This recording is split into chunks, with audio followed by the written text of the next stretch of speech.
हरे कृष्णा। आज मैं आपको पूर्णिमा और अमावस्या की कहानी सुनाने जा रही हूँ।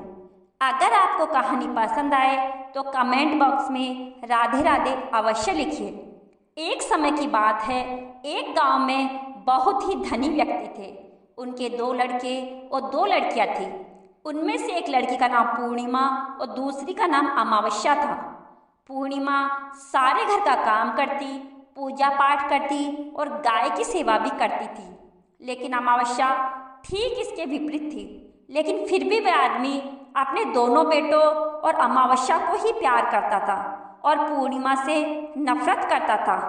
उसके बेटे और बेटियां धीरे धीरे बड़े हो गए और आदमी ने इन लड़कों का विवाह करवा दिया। इसके बाद आदमी की पत्नी ने कहा कि दोनों लड़कियां भी शादी लायक हो गई है, उनका भी कहीं पर रिश्ता करवा दो। लेकिन ये ध्यान रखना कि अमावस्या का विवाह किसी अच्छे खानदान में करना और पूर्णिमा का किसी गरीब घर में, क्योंकि पूर्णिमा को घर का काम करना ज़्यादा पसंद है। उस आदमी ने पड़ोसी गांव के अमीर घर में अमावस्या की शादी कर दी और उसी गांव में एक गरीब लड़के से पूर्णिमा की शादी कर दी। पूर्णिमा के भाई और भाभी पूर्णिमा से बहुत प्यार करते थे, क्योंकि वह घर के काम में उनका हाथ बटाती थी और अमावस्या उन पे रोब जमाती थी। शादी के बाद दोनों बहनें अपने अपने ससुराल में रहने लगी। एक दिन अमावस्या ने अपने घर पर शिव चर्चा रखी, जिसमें उसने सभी गांव की औरतों को बुलाया, पर पूर्णिमा को नहीं बुलाया। जब गांव की औरतें अमावस्या के घर जा रही थी, तब पूर्णिमा अपने घर के बाहर बैठी थी।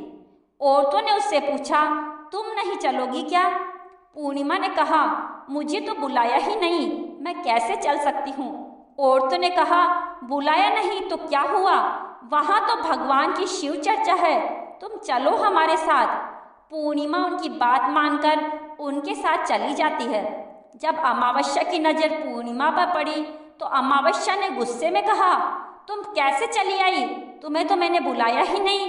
फिर भी कोई बात नहीं, तुम आ ही गई हो तो चुपचाप बैठे रहना। और अमावस्या ने पूर्णिमा की गरीबी का खूब मजाक उड़ाया। अमावस्या की बातें सुनकर पूर्णिमा की आंखों में आंसू आ गए। उसने भगवान शिव से हाथ जोड़कर मन ही मन विनती की कि भगवान, क्या पूजा पाठ करना, घर का काम करना और गौ सेवा करना गलत है? आखिर मेरा कसूर क्या है? आप कब कृपा करेंगे मुझ पर? पूर्णिमा बार बार भगवान से यही कहती रही। इतने में शिव चर्चा पूरी हो गई।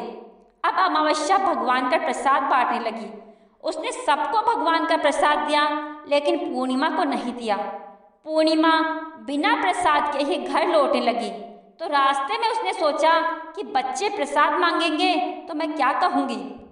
उसने सोचा कि मैं मायके में अपने भाई के यहाँ से कुछ ले आऊँगी। ये सोचते हुई वह अपने घर आ गई और उसने अपने पति से कहा कि मैं अपने मायके जा रही हूँ। पति ने कहा, ठीक है। पूर्णिमा मायके के लिए रवाना हो गई। रास्ते में एक चबूतरे पर तुलसी का पौधा लगा हुआ था और उस चबूतरे पर एक बूढ़ी औरत बैठी हुई थी और वह कोई और नहीं, साक्षात तुलसी माँ थी। उस बूढ़ी औरत ने पूर्णिमा से कहा, बेटी तुम कौन हो, कहाँ जा रही हो? यह तुलसी का पौधा सूख रहा है, इसमें थोड़ा पानी डाल दो और इस चबूतरे को साफ कर दो, इससे मुझे थोड़ी ठंडक मिलेगी। तब पूर्णिमा ने तुलसी में पानी डाला, चबूतरे की साफ सफाई की और उस औरत के पैर भी दबाए। फिर उसने कहा, कुछ और काम है माँ जी?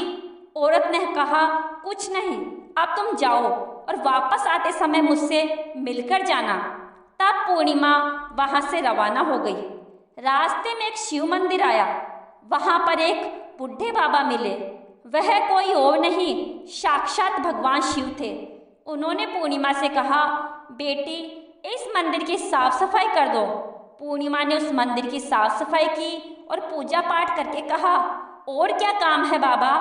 बूढ़े बाबा ने कहा, और कुछ काम नहीं है बेटी, अब तुम जाओ और वापस आते समय मुझसे मिलकर जाना। पूर्णिमा वहाँ से भी निकल गई। वहाँ से निकलकर चलते चलते काली माँ का मंदिर मिला। वहाँ बैठी एक बूढ़ी औरत ने पूर्णिमा से कहा, बेटी यहाँ पूजा पाठ करने तो सब आते हैं, लेकिन मंदिर की साफ सफाई करने कोई नहीं आता है, इसलिए चबूतरे और मंदिर की साफ सफाई कर दो। पूर्णिमा ने कहा, ठीक है माँ जी। पूर्णिमा ने चबूतरे और मंदिर की साफ सफाई करके पूजा पाठ किया और माता का श्रृंगार किया और वहाँ से जाने लगी। उस बूढ़ी औरत ने कहा, अब तुम जाओ और वापस आते समय मुझसे मिलकर जाना। पूर्णिमा अपने मायके की तरफ चल दी। थोड़ा चलने के बाद नदी के किनारे एक बूढ़ी औरत मिली। वह साक्षात गंगा मैया थी। उस बूढ़ी औरत ने कहा, बेटी, इस नदी पर स्नान करने तो सब आते हैं, लेकिन यहाँ साफ सफाई करने कोई नहीं आता है। तब पूर्णिमा ने घाट की साफ सफाई अच्छे से की और जाने लगी। तब उस औरत ने कहा, बेटी, वापस आते समय मुझसे मिलकर जाना। इसके बाद पूर्णिमा नाव में बैठकर नदी के दूसरे किनारे पर उतर गई और अपने मायके पहुंच गई। पूर्णिमा के भाई और भाभी उसे देखकर बहुत खुश हुए और उन्होंने पूर्णिमा से कहा और खूब बातें की कि बच्चों को भी साथ लेकर आती तो अच्छा लगता।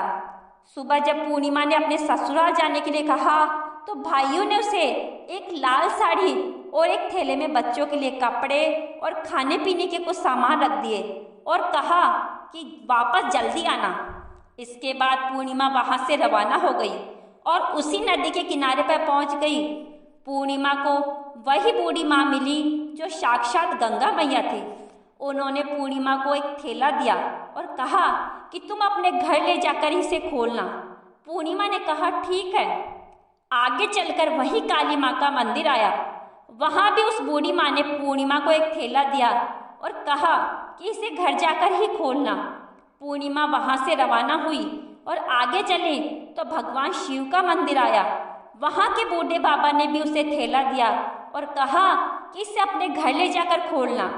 आगे चलने पर तुलसी माँ के पास बैठी हुई एक बूढ़ी औरत मिली। उसने भी पूर्णिमा को एक थैला दिया और कहा कि इसे घर जाकर खोलना। अब पूर्णिमा के पास पूरे 5 थैले हो गए। इन सब थैलों को लेकर पूर्णिमा अपने घर चली आई। पूर्णिमा ने सबसे पहले अपने मायके का थैला खोला। उसमें बच्चों के लिए अच्छे कपड़े और खाने पीने की चीज़ें थी। उसने अपने बच्चों को नए नए कपड़े दिए और खाने पीने की चीज़ें दी। तब बच्चे बहुत खुश हुए। अब पूर्णिमा ने दूसरा थैला खोला जो उसे गंगा माँ ने दिया था। उसमें सोने और चांदी भरा हुआ था। फिर उसने तीसरा थैला खोला जो उसे काली माँ ने दिया था। उसमें 16 श्रृंगार का सामान भरा हुआ था। अब उसने चौथा थैला खोला जो भगवान शिव ने दिया था। उसमें धन संपत्ति भरी हुई थी। इसी तरह उसने 5वां थैला खोला जो तुलसी माँ ने दिया था। उसमें चावल, दाल और 7 प्रकार का धान भरा हुआ था। अब पूर्णिमा के घर में किसी चीज़ की कमी नहीं थी। पूर्णिमा के मन में विचार आया कि क्यों ना मैं भी शिव चर्चा कराऊं। उसने अपने घर शिव चर्चा का कार्यक्रम रखा और गांव की सभी औरतों को बुलाया और अपनी बहन को भी बुलाया। जब अमावस्या अपनी बहन के घर आई तो उसने देखा कि पूर्णिमा के घर में धन दौलत की कोई कमी नहीं है और यह देखकर अमावस्या आश्चर्यचकित रह गई और उसने पूर्णिमा से पूछा कि तुम्हारे घर में इतनी धन दौलत कैसे आई। पूर्णिमा ने कहा, बहन, तुमने अपने घर शिव चर्चा रखी थी जिसमें तुमने सभी को बुलाया पर मुझे नहीं बुलाया। फिर भी मैं बिन बुलाए तुम्हारे घर आई, पर तुमने भगवान का प्रसाद तक मुझे नहीं दिया। उसके बाद मैं अपने मायके जाने लगी। इसके बाद पूर्णिमा ने रास्ते में जो कुछ भी घटना हुई वह सब अमावस्या को बता दी। तब अमावस्या ने पूर्णिमा से कहा कि तुम भी मुझे प्रसाद मत दो और मुझे डांटो।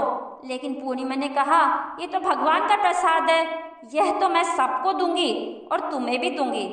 फिर भी अमावस्या ने प्रसाद नहीं लिया और सीधे अपने घर चले गई। घर जाकर अपने बच्चों से कहकर वह अपने मायके जाने के लिए रवाना हो गई।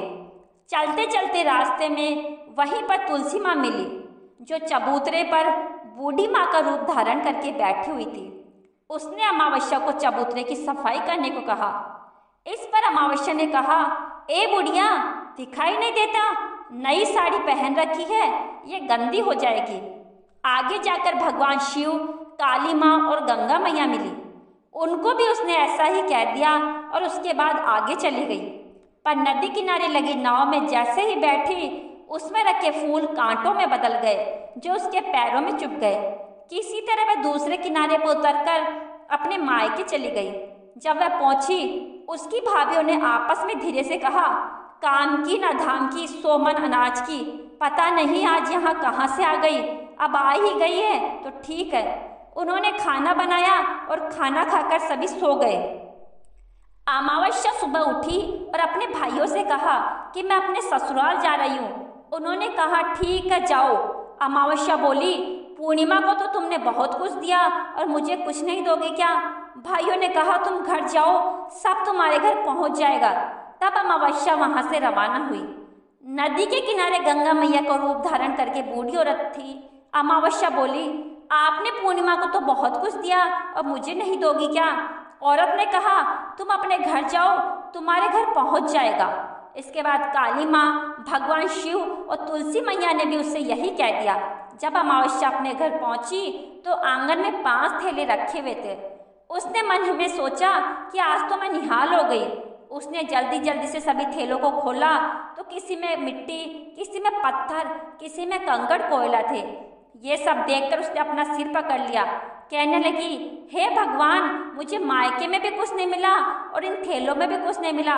तब अमावस्या दौड़ती हुई अपनी बहन पूर्णिमा के घर जाती है और पूर्णिमा से कहती है, तुझे तो इतना सब कुछ मिला और मुझे कुछ नहीं मिला। तब पूर्णिमा ने कहा कि मैं जब अपने मायके जाती हूँ तो अपने भाइयों के साथ मिलकर काम करती हो और तुमने कभी उनकी इज्जत नहीं की, इसलिए तुम्हें वे क्या देती। इसके बाद तुमने गंगा मैया, काली माँ, भगवान शिव और तुलसी माँ को भी ठुकरा दिया, इसलिए उन्होंने भी तुझे कुछ नहीं दिया। अमावस्या बोली, बहन मुझे माफ़ कर दो, मैंने हमेशा तुम पर अत्याचार किया, इसलिए मुझे कुछ नहीं मिला। कोई बात नहीं, मैं भगवान की भक्ति करके सब प्राप्त कर लूँगी, मुझे भी इसका रहस्य बताओ। फिर पूर्णिमा ने कहा, तुम 3 सूत्र का ज्ञान ले लो। पहले सूत्र में दया मांगना, दूसरे सूत्र में चर्चा करना और तीसरे सूत्र में 108 बार ओम नमः शिवाय का जाप करना। भगवान ने ज्योति सूत्र दिए हैं, इनको अपने हृदय में बसा लेना। मेरे पास कुछ भी नहीं था, पर मैंने सच्चे मन से भगवान की पूजा की, इसलिए भगवान ने मुझे सब कुछ दिया और तुम्हारे पास जो भी था वह खत्म हो गया। इसके बाद अमावस्या अपने घर गई और भगवान की पूजा पाठ करने लगी। उसने भगवान शिव से माफ़ी मांगी और गौ सेवा करने लगी और दूसरों की मदद भी करने लगी। दोस्तों, कहानी अच्छी लगी हो तो लाइक और सब्सक्राइब अवश्य करें। राधे राधे, जय श्री कृष्णा।